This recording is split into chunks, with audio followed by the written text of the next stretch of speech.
আসসালামু আলাইকুম প্রিয় শিক্ষার্থী বন্ধুরা, আশা করি তোমরা সবাই ভালো আছো। আমি মোহাম্মদ জাহিদুল ইসলাম, সহকারী শিক্ষক গণিত, আমি সাজেদা ফিউচার ব্রিলিয়ান্ট স্কুল। সকলকে আন্তরিক অভিনন্দন এবং শুভেচ্ছা জানিয়ে শুরু করছি গণিত তৃতীয় শ্রেণীর অধ্যায় 1-এর সংখ্যার তৃতীয় পর্ব। তোমাদের পাঠ্য বইয়ের অধ্যায় 1-এর 1.6-এর 5 নম্বর অঙ্কে দেওয়া আছে যে খালি ঘর পূরণ করি। অর্থাৎ এখানে আমরা দেখতে পাচ্ছি অনেকগুলো খালি ঘর দেওয়া আছে, এই খালি ঘরগুলো এখন আমরা পূরণ করব। তাহলে দেখো 1 নম্বরে দেওয়া আছে যে খালি ঘর, তারপরে লেখা আছে কি যে সংখ্যাটি হচ্ছে 4 শতক, তারপর কমা 3 দশক ও 9 একক। তাহলে এখানে আমাদের সংখ্যাটি লিখতে বলেছে যে এখানে আমরা কি হবে খালি করে সেই সংখ্যাটি আমরা লিখব। অর্থাৎ এখানে কিন্তু আমাদের উল্লেখ করে দেওয়া আছে এককটা কি হবে, তারপর দশকের ঘরে কি হবে, শতকের ঘরে কি হবে। অর্থাৎ এখানে দেখো শুরুতে এখানে একক, কত একক বলছে 9 একক। তার মানে আমরা এককের ঘরে কত লিখব, 9 লিখব। তারপরে দশকের ঘরে দেওয়া আছে কত, 3 দশক, তার মানে দশকের ঘরে লিখবো হচ্ছে আমরা 3। তারপরে বলছে 4 শতক, তার মানে শতকের ঘরে আমরা কত লিখবো, 4। তার মানে সংখ্যাটি কত দাঁড়াচ্ছে, 439। তার মানে আমরা খালি করে লিখবো 439। সংখ্যাটি হচ্ছে 4 শতক, 3 দশক ও 9 একক। দেখো এখানে আমি সমাধানের জন্য এভাবে লিখেছি। এই দেখো, এই যে 439 সংখ্যাটি হচ্ছে 4 শতক, 3 দশক ও 9 একক। তাহলে একই নিয়মে এখন আমরা বাকি শূন্যস্থানগুলো ফিল আপ করবো। তারপরে দেখো 2 নম্বরে দেওয়া আছে যে সংখ্যাটি হচ্ছে 7000, তারপর 1 শতক, 4 দশক ও 3 একক। তাহলে আমরা প্রথমে একক থেকে আসব, অর্থাৎ আমরা এককের ঘরে কি লিখবো, 3 লিখবো। এখানে তোমরা দেখতে পাচ্ছ আমি খালি করে দেখো এককের ঘরে, অর্থাৎ যে সংখ্যাটি দেওয়া আছে সংখ্যাটির ডান পাশ থেকে আমরা লেখা শুরু করব। কারণ আমরা কি জানি, আমরা জানি যে সংখ্যার একেবারে সর্বডানের অঙ্কটি হচ্ছে এককের ঘর। তাহলে এখানে আমরা দেখো, আমরা যেহেতু 3 একক বলছে তার মানে এককের ঘরে আমরা লিখবো 3। তারপর 4 দশক বলছে, দশকের ঘরে লিখবো 4। তারপর 1 শতক বলছে, তার মানে শতকের ঘরে লিখবো 1। তারপরে 7000 বলছে, তার মানে হাজার ঘরে লিখবো 7। তার মানে এখন আমরা কি লিখবো যে 7143 সংখ্যাটি হচ্ছে কি 7000, 1 শতক, 4 দশক ও 3 একক।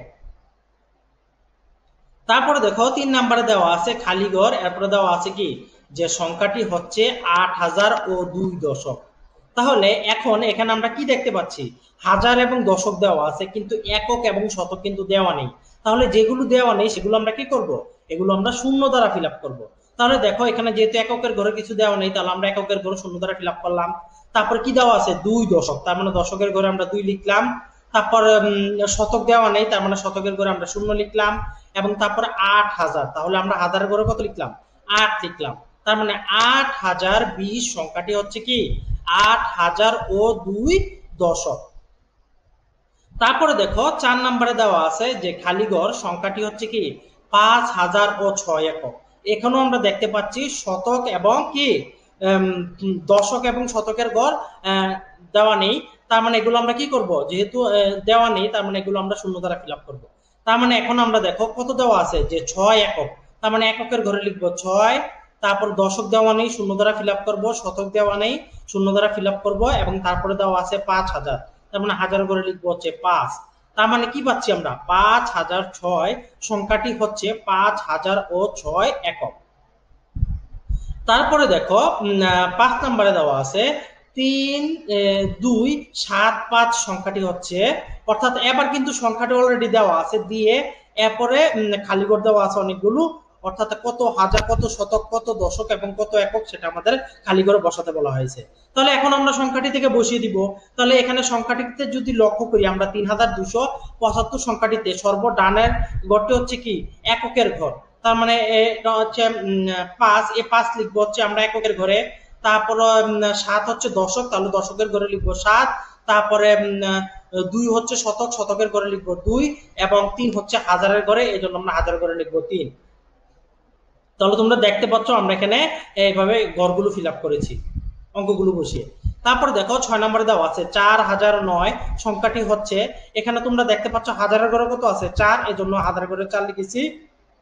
তারপর শতকের ঘরে শূন্য, এজন্য শূন্য লিখেছি, দশকের ঘরে শূন্য, এজন্য শূন্য লিখেছি, এবং এককের ঘরে দেওয়া আছে 9, এজন্য এককের ঘরে আমরা 9 লিখেছি। আশা করি তোমরা খালি ঘরগুলো খুব ভালোভাবে বুঝতে পেরেছ। তারপরে দেখো 6 নাম্বার অঙ্কে দেওয়া আছে নিচের প্রশ্নগুলোর উত্তর দিই। এখানে আমরা 1 থেকে 6 পর্যন্ত 6টি সংক্ষিপ্ত প্রশ্ন দেখতে পাচ্ছি। এখন আমরা এগুলো সমাধান করব। শুরুতে দেখো আমাদের 1 নম্বরে কি বলছিল আমরা একটু লক্ষ্য করি যে 62 দশকে কত হয়। তাহলে 62 দশকে কত হয় সেটা আমরা কিভাবে বের করব? এখানে দেখো সরাসরি দেওয়া আছে যে 62 দশকে 620 হয়। তাহলে 620 কিভাবে হয়েছে? আমরা কি জানি? আমরা জানি যে 10টি 10-এ কি হয়? আমরা জানি যে 10টি 10-এ হচ্ছে 100 হয়। তার মানে 6টি 10-এ কি হবে? তার মানে 6টি 10-এ অবশ্যই 600 হবে। ঠিক একইভাবে 2টি 10-এ কি হবে? 20 হবে। তার মানে এখানে যেহেতু আমরা 60টি 10-এ 600 পেয়েছি, আর বাকি থাকে কত? আর বাকি থাকে হচ্ছে 2 দশক।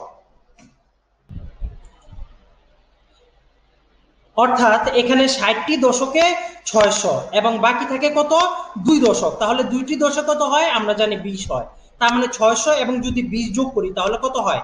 620 হয়। তার মানে তোমরা বুঝতে পারছো 62 দশকে কত হবে? 620 হবে। এজন্য আমরা দেখো লিখেছি যে 62 দশকে 620 হয়। ঠিক একইভাবে তারপরে দেখো 2 নম্বরে দেওয়া আছে যে 39 শতক সংখ্যাটি কত, এটা দেওয়া ছিল। তাহলে 39 শতক সংখ্যাটি কত সেটা আমরা কিভাবে বের করব? ঠিক আমরা কি জানি? আমরা জানি যে 10টি শতকে কত হয়? আমরা জানি যে 10টি শতকে 1000 হয়। তার মানে 30টি শতকে তাহলে কত হবে? 30টি শতকে হবে হচ্ছে 3000। তার মানে আর বাকি থাকে কত শতক? 9 শতক। তার মানে 9টি শতকে হবে কত? 900। তার মানে এখন যদি আমরা 3000 এবং 900 যোগ করি তাহলে কত পাবো আমরা? 3900। তার মানে 39 শতক সংখ্যাটি হচ্ছে কি? 3900। তারপরে দেখো 3 নম্বরে দেওয়া আছে 74 শতক সংখ্যাটি কত। তাহলে 2 নম্বরের মতোই আমরা কি জানি? আমরা জানি যে 10টি শতকে কত হয়? 1000 হয়। তাহলে এখানে আছে কত? 74 শতক। তাহলে 74 শতক থেকে যদি আমরা 70 শতক নেই তাহলে 70 শতকে কত হবে? 70 শতকে হবে হচ্ছে 7000। আর বাকি থাকে কত শতক? 4 শতক। তার মানে 4 শতকে হবে কত? 4 শতকে হবে হচ্ছে 400।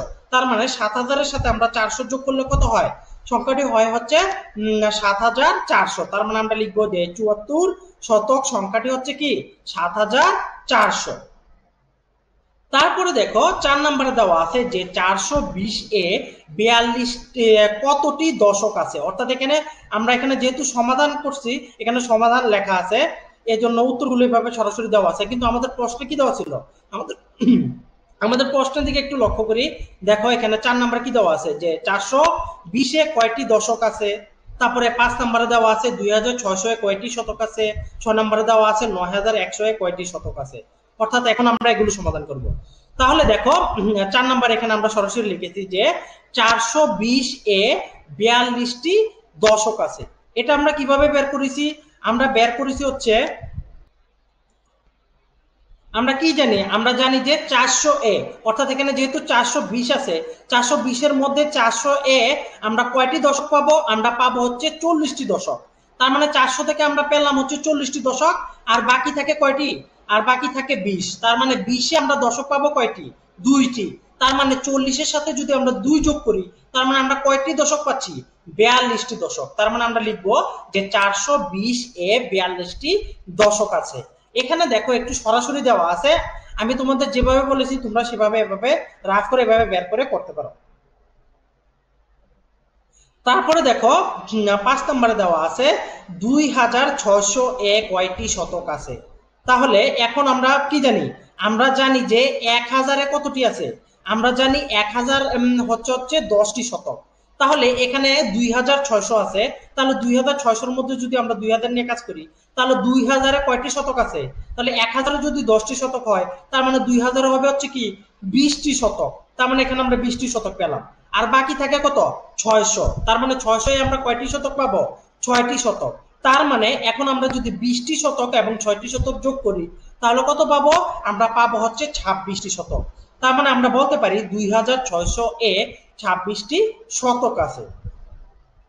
তারপরে দেখো 6 নম্বরে দেওয়া আছে ৯,১০১ কয়টি শতক আছে। এখানে দেখো আমরা কি করব, তাহলে একইভাবে আমরা এর আগের মতোই আমরা কি জানি, আমরা জানি যে ১,০০০-এ কয়টি শতক হয়, আমরা জানি ১,০০০-এ হচ্ছে 10টি শতক। তার মানে এখানে ৯,১০০ থেকে যদি আমরা ৯,০০০ নিই, তাহলে ৯,০০০-এ আমরা কয়টি শতক পাবো, আমরা ৯,০০০-এ পাবো হচ্ছে ৯০টি শতক। তাহলে এখানে ৯,০০০ থেকে ৯০টি শতক পেলাম এবং বাকি থাকে কত, ১০০। তার মানে ১০০-এ কয়টি শতক, ১০০-এ হচ্ছে একটি শতক।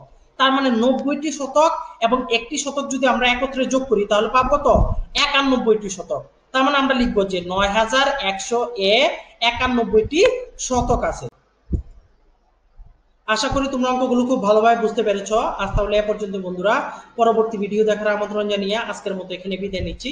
সবাই ভালো থাকো, সুস্থ থাকো, ধন্যবাদ সবাইকে।